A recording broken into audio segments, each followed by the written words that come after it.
स्वागत है आप सभी का इस वीडियो में। तो इस वीडियो में हम लोग देखने वाले हैं जितने भी सरकारी कर्मचारी हैं, चाहे वो सेंट्रल गवर्नमेंट के हों चाहे स्टेट गवर्नमेंट हो, उनके लिए जो है एक खुशखबरी जो है ये आ रही है। 8वां वेतनमान आयोग जो है उसकी जो गठन है वो की जा चुकी है और 18 माह मतलब 1.5 साल में जो है क्या हो जाएगा, इनकी सिफारिशें भी आ जाएंगी और 2026 से जो है इनका 8वां वेतनमान जो है क्या हो जाएगा, लागू हो जाएगा।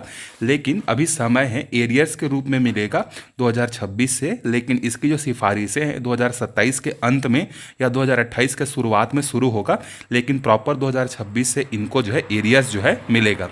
स्टेट गवर्नमेंट के एम्प्लॉयज़ को थोड़ा सा मुश्किल है एरियर्स के बारे में बताना, लेकिन जो है सेंट्रल गवर्नमेंट के एम्प्लॉयज़ को जो है 1 जनवरी 2026 से जो है उनको एरियर्स मिलेगा ही, भले ही जो है 8वां वेतनमान कभी से लागू हो उससे कोई मतलब नहीं है। तो देखते हैं इस जो आयोग बना है उसके अध्यक्ष कौन है, फिटमेंट फैक्टर कितना हो सकता है और क्या क्या इसमें सुविधाएँ मिल सकती है, इसको हम लोग देखते हैं। देखिए यहाँ पर जो है केंद्र सरकार के 50 लाख कर्मचारियों और 59 लाख पेंशनर्स के लिए 8वें वेतनमान आयोग की प्रक्रिया एक कदम और बढ़ गई। सरकार ने मंगलवार को आयोग के टर्म्स ऑफ रेफरेंस यानी नियम एवं शर्तें को मंजूरी दी। 8वें वेतनमान के जो अध्यक्ष हैं वो कौन है, सुप्रीम कोर्ट के पूर्व जज जस्टिस रंजना प्रकाश देसाई होंगी, ये इसके अध्यक्ष होंगे। ठीक है, इसके बाद जो है IIM बेंगलोर के प्रोफेसर पुलक घोष अंशकालीन सदस्य और पेट्रोलियम सचिव पंकज जैन सदस्य सचिव होंगे। नोटिफिकेशन जारी होने के बाद आयोग का काम औपचारिक रूप से शुरू हो जाएगा। नोटिफिकेशन जारी हो गया है, अब औपचारिक रूप से इसकी शुरुआत हो जाएगी।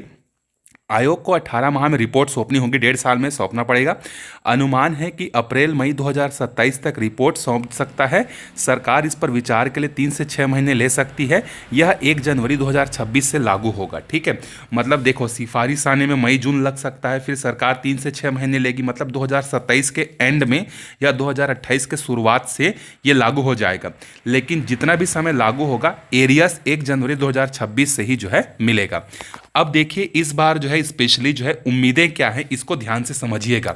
ठीक है, देखिए पिछले 2 वेतन आयोगों से समझे इस बार कर्मियों को क्या है उम्मीद, क्या क्या उम्मीद है। देखिए जब हम लोग देखते हैं 6वां वेतनमान तो ये लागू हुआ था 1 जनवरी 2006 से, 7वां वेतनमान लागू हुआ था 1 जनवरी 2016 से और 8वां वेतनमान लागू होगा 1 जनवरी 2026 से एरियर्स के रूप में। जब 6वां वेतनमान लागू हुआ था तो न्यूनतम जो बेसिक पे था वो 7,000 था, 7वां में ये हो गया है 18,000। 8वां वेतनमान में देखिए न्यूनतम जो है अभी फिक्स नहीं कहा जा सकता, लेकिन 41,000 से लेके 51,480 के बीच में जो है रह सकता है। और इसमें जो फिटमेंट फैक्टर है कितना गुना आपका बेसिक बढ़ेगा वो 2.28 से लेके 2.86 के बीच में जो है बढ़ सकता है। अब ये जो कमेटी बनी है ये रिकमेंड करेगी, उसके आधार पर फिटमेंट फैक्टर जो है होगा। ठीक, जब देखते हैं 6वां वेतनमान में जो फिटमेंट फैक्टर था, जो बेसिक बढ़ा था वो 1.16 बढ़ा था, 7वां वेतनमान में 2.5 गुना लगभग बढ़ा था और इस बार भी ये अनुमान है कि 2.28 से लेके 2.86 के बीच में जो है क्या हो सकता है फिटमेंट फैक्टर, मतलब आपका बेसिक जो है इतना बढ़ सकता है। मतलब अगर किसी का बेसिक जो है अगर 10,000 है तो वो हो सकता है 22,800 रुपये से लेके अब 28,600 के बीच में जो है होगा, इतना गुना बेसिक बढ़ेगा। ठीक है, इसके बाद वेतन वृद्धि जब हुआ था लगभग 40% बढ़ा था 6वें वेतनमान में। ठीक है, 7वां वेतनमान में पूरा 53% बढ़ा था, 14 से 20% बढ़ा था। उसके बाद इसमें जो है 20 से 35% बढ़ने का अनुमान है।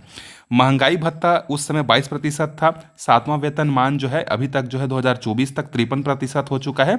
लेकिन जब 8वां वेतनमान आएगा तो आप सबको पता है कि नया वेतनमान आने के बाद से क्या होता है, जो DA है वो फिर से 0 हो जाता है। ठीक है, इसके बाद न्यूनतम पेंशन जो है 6वां वेतनमान में जो है कितना मिलता था, 3500 रुपये, इसमें 9,000 रुपये, इसमें है 25,700 रुपये। ये आपका फिटमेंट फैक्टर 2.86 के आधार पर है, मतलब इतना अगर होता है तो मिनिमम आपको पेंशन इतना मिलेगा। अब भत्ते देखिए, इस बार 8वां वेतनमान में जो भत्ते हैं HRA में भी बढ़ोतरी होगी, टीए में संशोधन होगा। इसके अलावा कुछ कुछ नई सुविधाएं, क्योंकि वक्त बदल रहा है, 2016 से 2025 में आ गए, 10 साल का समय बीत गया, दुनिया बदल चुकी है, तो इसमें नई नई सुविधाएं भी जो है क्या हो सकती है, जुड़ सकती है। अब इसमें देखिए जो वेतन संरचना होगी वो कैसी होगी, आपका जो पे बैंड होगा और ग्रेड पे था ऐसा होता था, सातवां में पे मैट्रिक्स होता था, आठवां में जो है पे मैट्रिक्स, इसका और सरलीकरण होगा जो कि आने के बाद पता चलेगा। कौन कौन प्रभावित होंगे, केंद्र और राज्य कर्मचारी, केंद्र और राज्य कर्मचारी, केंद्र और राज्य सरकार के कर्मचारी। अब राज्य सरकारों के ऊपर निर्भर करता है कि वो उसको कितना जल्दी लागू करते हैं, हर राज्य का अपना अपना अलग अलग समय जो है रहता है। ठीक, अब देखिए ये पॉलिटिकल रूप से भी इंपॉर्टेंट है। कैसे, देखिए 8वें वेतनमान की जो घोषणा है, जब दिल्ली में चुनाव हो रहे थे उस समय किया गया था। अभी बिहार में चुनाव है तो आयोग का गठन कर दिया गया है। इसके बाद 2027 के एंड में जो है उत्तर प्रदेश और गुजरात में चुनाव है, तो उस समय ये जो है लागू भी हो सकता है। ठीक,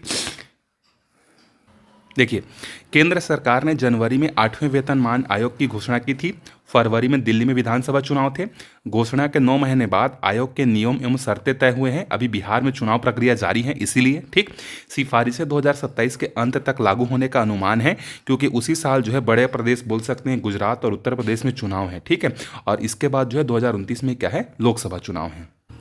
अब देखिए जो नियम और शर्तें जो तय की गई हैं उसके मायने क्या है। देखिए और पहला जो मायना है मैं आपको शॉर्ट में बता रहा हूँ। देखिए वेतन वृद्धि पर चर्चाओं में सरकार का जोर वेतन एवं वित्तीय व्यवहारिकता में संतुलन पर रहेगा। मतलब ऐसा नहीं है कि एकदम कम बढ़ोतरी होगा या एकदम ज़्यादा होगा, बैलेंस तरीके से होगा।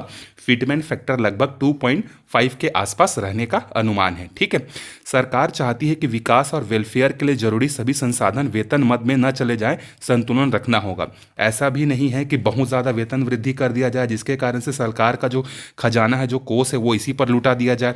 तो उस पर भी ध्यान रहेगा कि ज़्यादा बर्डन भी नहीं पड़ना चाहिए, और बाकी वेलफेयर स्कीम्स जो चल रहे हैं वो भी पूरी तरीके से चलते रहें, उस पर भी कोई दबाव ना आए, ये है।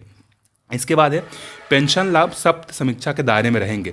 मतलब अब ये मान सकते हैं आपकी पेंशन जो होगा अब थोड़ा बहुत कटौती भी जो है हो सकता है। ठीक है, क्योंकि सरकार का बहुत सारा जो अमाउंट है वो पेंशन देने में जो है चला जाता है, चाहे वो रिटायर्ड कर्मचारी हों या जो सेना में रहते हैं वो हों या किसी भी हो, उसमें थोड़ा सा बदलाव होने के चांसेस हैं। ठीक है, चुनावी घोषणाओं से कई राज्यों की वित्तीय स्थिति गड़बड़ है, वृद्धि में उनका ख्याल रखा जाएगा। अब देखिए यहाँ पर कई सारे राज्य ऐसे हैं, जैसे आपने दैनिक भास्कर में ही आर्टिकल में पढ़ा होगा कि तेलंगाना और आंध्र प्रदेश ऐसे राज्य हैं जो कि अपने इनकम का 57%, मतलब अगर सरकार जो है 100 रुपये कमा रही है तो उसमें 57 रुपये जो है किस पर खर्च कर रही है। ये जैसे छत्तीसगढ़ में जैसे महतारी वंदन चलता है या अलग अलग स्कीमों पर जो है जनता पर जो है क्या कर रही है, लुटा रही है। तो इसके कारण से उनकी वित्तीय स्थिति खराब है। तो इसी तरीके से बाकी सारे राज्यों की वित्तीय स्थिति को भी देखा जाएगा कि अगर लागू किया जाता है 8वां वेतनमान तो राज्य कैपेबल है कि नहीं उस बर्डन को उठाने के लिए, इस पर भी जो है ध्यान रखा जाएगा।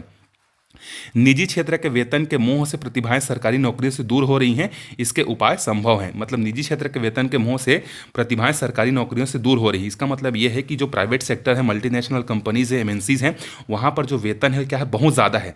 इसी कारण से काफ़ी सारे जो लोग हैं वो गवर्नमेंट, मतलब सामान्य स्तर पर नहीं, जो बड़े बड़े लोग हैं वो क्या कर रहे हैं, गवर्नमेंट जॉब को छोड़कर जो है प्राइवेट सेक्टर में जंप कर रहे हैं। इसका भी जो है क्या किया जाएगा, ध्यान जो है रखा जाएगा। तो ये जो आप न्यूज़ है ये दैनिक भास्कर के आर्टिकल में आप देख सकते हैं, आज का है। इसके अलावा जो इसका शेष भाग है उसको भी मैं आपको बता देता हूँ। देखिए ये बाकी उसका बचा हुआ न्यूज़ है। पिछले ट्रेंड के आधार पर माना जा रहा है कि इसका भुगतान 2027 के अंत या 2028 की शुरुआत में संभव है। सरकार 2 साल का एरियर्स देगी। आयोग की घोषणा के बाद नियमों और शर्तें बनाने में 9 माह लग गए। अब तक कुल 7 वेतनमान आ चुके। इसकी घोषणा के तुरंत बाद या महज 1-2 माह के विलंब से ही नियम और शर्तों को मंजूरी दी गई थी।